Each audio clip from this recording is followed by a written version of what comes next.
আমরা দশম শ্রেণীর পঞ্চম অধ্যায় অনুপাত এবং সমানুপাত রেশিও অ্যান্ড প্রপোর্শন এই অধ্যায়টি নিয়ে আলোচনা করছি। এর আগের লেকচারে আমরা অনুপাত ও সমানুপাতের যে প্রাথমিক ধারণা সেই প্রাথমিক ধারণা নিয়ে আলোচনা করেছি। আজকের লেকচারে আমরা সমানুপাতের যে নিজেগুলি প্রবলেমগুলো রয়েছে সেই নিজেগুলি প্রবলেমগুলি সমাধান করব। প্রয়োগ নম্বর 25 বলেছে 2, 7, 12 ও 42 সমানুপাতে আছে কিনা দেখি। দেখো আমরা আগের লেকচারে আমরা সমানুপাতের প্রাথমিক ধারণাতে বলেছিলাম যে এ, বি, সি ও ডি এই যে চারটি বাস্তব সংখ্যা রয়েছে বা চারটি সংখ্যা রয়েছে, এই সংখ্যা চারটি আমাদের সমানুপাতে থাকলে তাদের কেমনভাবে দেখানো যায়?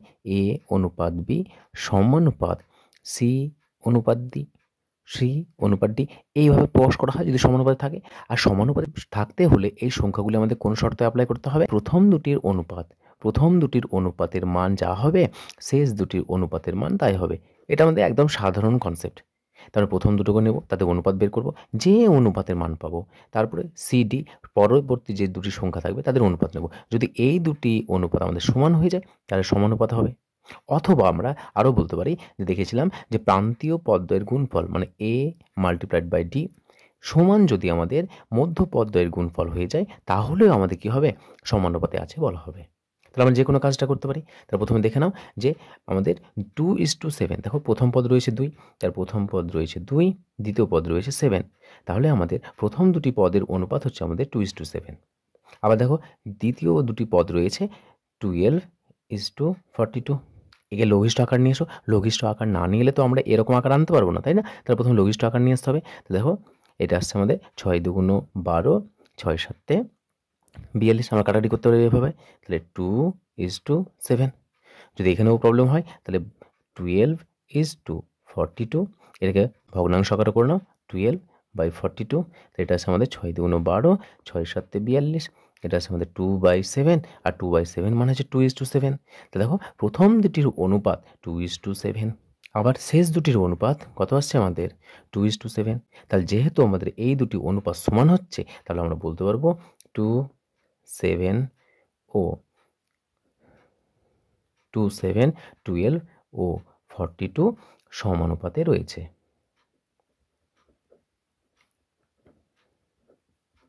আর যদি সমানুপাতে থাকে তাহলে তাকে আমরা কীভাবে প্রকাশ করি? 2:7 সমানুপাত 12:42 এভাবে প্রকাশ করি আমরা। অথবা আমরা আরও জানি যে দেখো এটা হলো আমাদের প্রাথমিক সংজ্ঞার সাহায্যে আমরা সমানুপাতে চেক করলাম।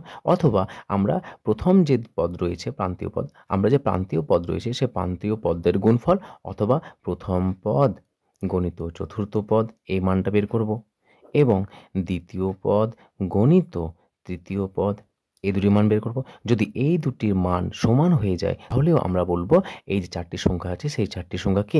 সেই চারটি সংখ্যা আমাদের সমানুপাতিতে রয়েছে। তাহলে দেখো এটা হলো প্রাথমিক ধারণা। দেখো এটাকে অ্যাপ্লাই করো তাও দেখো পাবে। তাহলে দেখো প্রথম পদ কে রয়েছে আমাদের? 2 রয়েছে। চতুর্থ পদ কে রয়েছে আমাদের? 42 রয়েছে। তাহলে 42, 2, তাহলে দেখো কত গুণ করলে কত আসছে আমাদের? 84 আসছে। তাহলে প্রথম পদ গণিত চতুর্থ পদ পেলাম আমরা 84। আবার দেখো দ্বিতীয় আর তৃতীয় রয়েছে। তাহলে দ্বিতীয় কে রয়েছে? 7 রয়েছে, আর তৃতীয় রয়েছে 12। তাহলে 7-এর সঙ্গে 12কে গুণ করো। তাহলে দেখো এক্ষেত্রেও আমাদের 84 আসছে। তাহলে দ্বিতীয় আর তৃতীয় এক্ষেত্রেও 84 আসছে। যেহেতু প্রথম ও চতুর্থ পদের গুণফল 84, দ্বিতীয় ও তৃতীয় পদের গুণফলও 84, এই দুটো যেহেতু সমান চলে আসছে তাহলে 2, 7, 12 ও 42কে আমাদের কী বলা হবে? সমানুপাতি বলা হবে। এবং সমানুপাতি হলে তাকে আমরা এভাবে প্রকাশ করতে পারবো। তাহলে সবথেকে সহজ উপায়, প্রথম দুটোকে নাও অনুপাত বের করো, শেষ দুটোকে নাও অনুপাত বের করো। যদি তারা পরস্পর সমান হয়ে যায় তাহলে প্রদত্ত সংখ্যাগুলি সমানুপাতিতে আছে বলা হবে।